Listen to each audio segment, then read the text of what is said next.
विद्यार्थियों, पिछले व्याख्यान में हमने देखा कि मनु ने जानना चाहा कि श्रद्धा कौन है। तो श्रद्धा ने अपना परिचय दिया और बताया कि वह उत्सुकतावश भ्रमण करते हुए जिज्ञासा मन में लिए इस ओर आ गई है। इसी क्रम में आगे बढ़ेंगे। दृष्टि जब जाती हिमगिरी ओर, प्रश्न करता मन अधिक अधीर, धरा की यह सिकुड़न भयभीत, आह कैसी है क्या है पीर।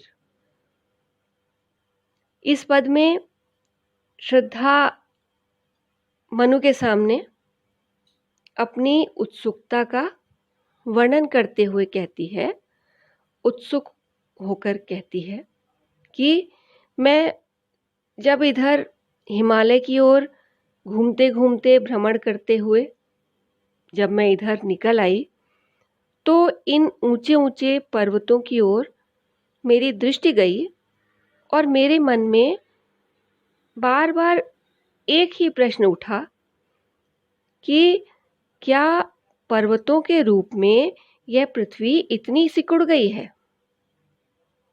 अर्थात ये पर्वत जो है क्या पृथ्वी के सिकुड़न है, और पृथ्वी सिकुड़ी है तो इस प्रकार क्यों सिकुड़ी। पृथ्वी को ऐसा कौन सा दुख है जो ये सिकुड़कर इस आकार की हो गई है। इस पद में प्रसाद जी ने पृथ्वी का मानवीकरण किया है, इसलिए यहाँ पर मानवीकरण अलंकार है और पृथ्वी के रूप में यहाँ पर एक भयग्रस्त चिंतित नारी का चित्रण भी है। मधुरिमा में अपनी ही मौन, एक सोया संदेश महान, सजग हो करता था संकेत, चेतना मचल उठी अनजान। श्रद्धा मनु से आगे कहती है कि खुले हुए आसमान के नीचे, खुली हुई प्रकृति के बीच घूमते घूमते जब मैं अचानक इस हिमालय क्षेत्र में आ गई तो यहाँ के सौंदर्य को मैंने जब अपनी आंखों से देखा तो मुझे ऐसा प्रतीत हुआ कि जैसे वह हिमालय का सौंदर्य मौन रूप में अपने छिपे हुए महान संदेश को मुझे सुना रहा है और मुझसे कह रहा है कि सचेत होकर, जागृत होकर आगे बढ़ो और हिमालय के इस संकेत को समझकर मुझे आगे बढ़ने की प्रेरणा मिली और मेरी उत्सुकता लगातार बढ़ती चली गई। किंतु मैं अभी तक इस बात को समझी नहीं थी, इस उत्सुकता के उद्देश्य को समझी नहीं थी और एक प्रेरणा के भरोसे, एक प्रेरणा के सहारे आगे बढ़ती हुई चली आई और यहाँ तक आ पहुंची। यहाँ पर कवि ने संदेश के मानवीकरण का प्रयोग किया है, इसलिए यहाँ पर मानवीकरण अलंकार है। बढ़ा मन और चले ये पैर, शैल मालाओं का श्रृंगार, आंख की भूख मिटी यह देख, आह कितना सुंदर संभार। श्रद्धा मनु से आगे कहती है कि हिमालय क्षेत्र के इस सौंदर्य को देखकर मेरे मन में जो उत्साह उत्पन्न हुआ था वह निरंतर बढ़ता चला गया और मेरे पैर भी उत्साहित होकर इस अनुपम सौंदर्य की थाह पाने, इसके विषय में और अधिक जानने के लिए आगे बढ़ते चले आए। और अब हिमालय पर्वत की चोटियों की इस सुंदर सजावट को देखकर, इस शोभा को देखकर, इस सौंदर्य को देखकर, इस वैभव को देखकर मेरी अब इन्हें देखने की और आगे बढ़ने की इच्छा पूर्ण हो गई है, मेरी इच्छा पूरी हो गई है। अर्थात जिस सौंदर्य के दर्शन के लिए मैं उत्सुक होकर, लालायित होकर आगे बढ़ चली थी, अब मेरी वह सौंदर्यपान की इच्छा अब पूरी हो चुकी है। उसे मैं अच्छी तरह से उसके दर्शन कर चुकी हूँ। आँख की भूख मिटी, इसमें लक्षणा है और ये मुहावरा भी है। एक दिन सहसा सिंधु अपार, लगा टकराने नग तल क्षुब्ध, अकेला यह जीवन निरुपाय, आज तक घूम रहा विश्रब्ध।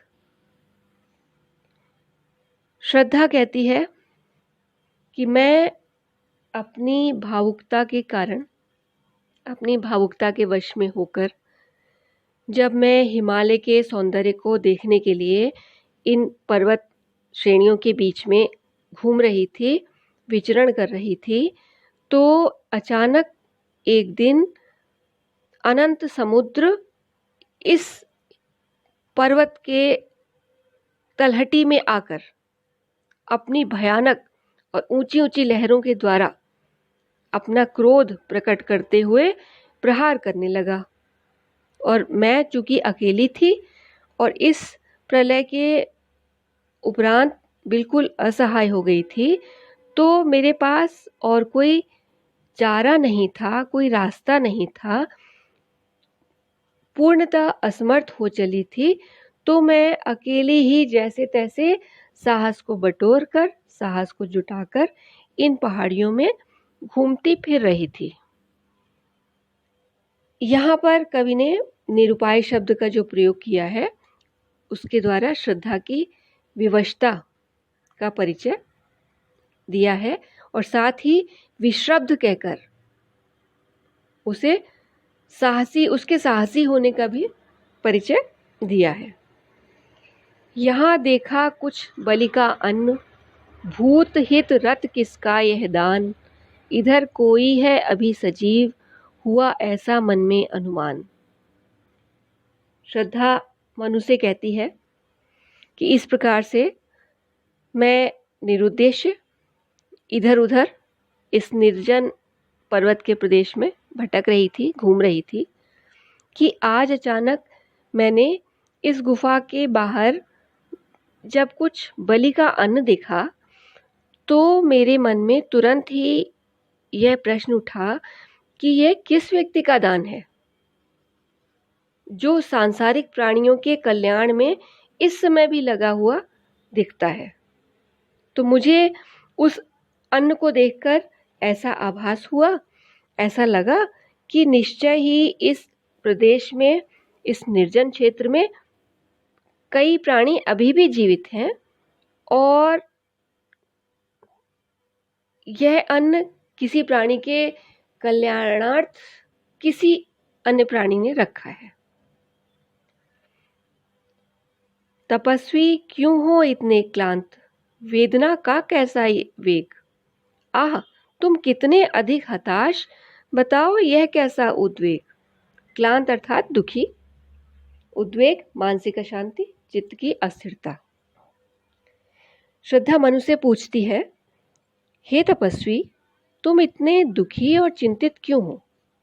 तुम्हारे मन में इतनी पीड़ा की तीव्रता क्यों दिखाई दे रही है? तुम इतने अधिक दुखी क्यों लग रहे हो? यह ठीक नहीं है।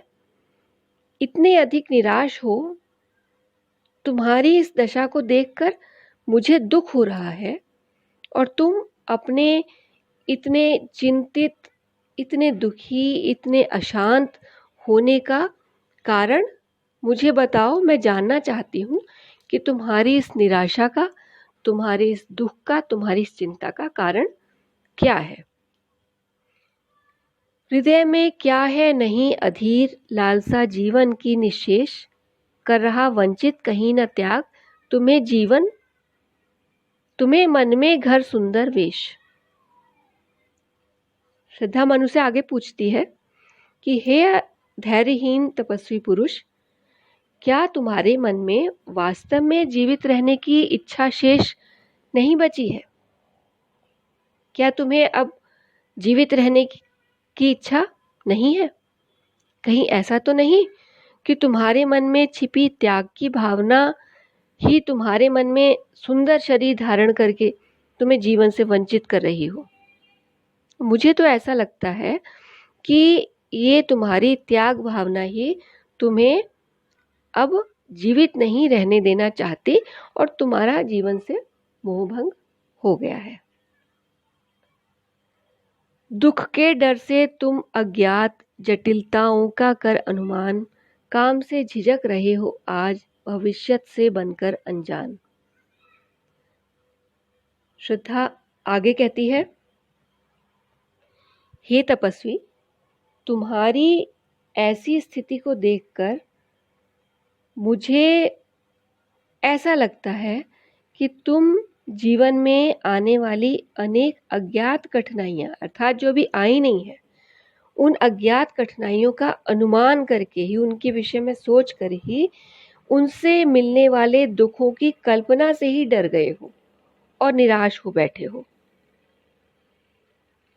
अर्थात ऐसे कष्ट, ऐसी पीड़ाएं जो अभी तुम्हें तुम्हारे सम्मुख उपस्थित हुई ही नहीं है, उनकी कल्पना करके ही तुम हताश हो गए हो। यही कारण है कि तुम पुरुष होकर भी पुरुषार्थ से भविष्य के विषय में अनजान हो गए हो और आज झिझक रहे हो। अन्यथा इस प्रकार से इस अमूल्य जीवन को तुम नष्ट नहीं करते, इस अमूल्य जीवन की उपेक्षा नहीं करते। कर रही लीला में आनंद, महाचिति सजग हुई सी व्यक्त, विश्व का उन्मीलन अभिराम, इसी में सब होते अनुरक्त। महाचिति का अर्थ है विराट चेतना, अर्थात वह शक्ति जो सृष्टि की नियामक है। अभिराम सुंदर, अनुरक्त मोहित होना, उन्मीलन विकास, उदय। श्रद्धा मनु को इस सृष्टि में व्याप्त सृष्टि की नियामक शक्ति के विषय में बताती हुई कहती है कि यह नियामक सृष्टि ही संसार में अनेक प्रकार की क्रियाओं को कराने की, अनेक प्रकार के कर्मों के होने की उत्तरदायी है और यही नियामक शक्ति इस संपूर्ण विश्व में आनंद मना रही है। अर्थात इस सृष्टि को नियंत्रित करने वाली शक्ति का अपना कोई रूप नहीं है, अपना कोई आकार नहीं है, फिर भी वह विश्व के प्रत्येक कण में सजग रूप से प्रकट होती रहती है। इस संसार का विकास इसी नियामक शक्ति की इच्छा के अनुसार होता है। अर्थात ये विराट चेतना शक्ति जो है वही अपने सुंदरतम रूप में अनेक तरह से अभिव्यक्त होती है और संसार के सभी प्राणी इसके प्रति आसक्त रहते हैं, इसी में मोहित रहते हैं।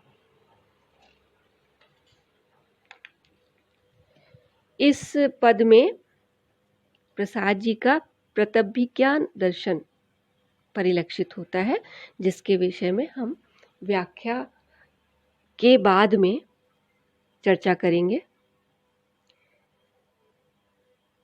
काम मंगल से मंडित श्रेय, सर्ग इच्छा का है परिणाम, तिरस्कृत कर उसको तुम भूल, बताते हो असफल भवधाम।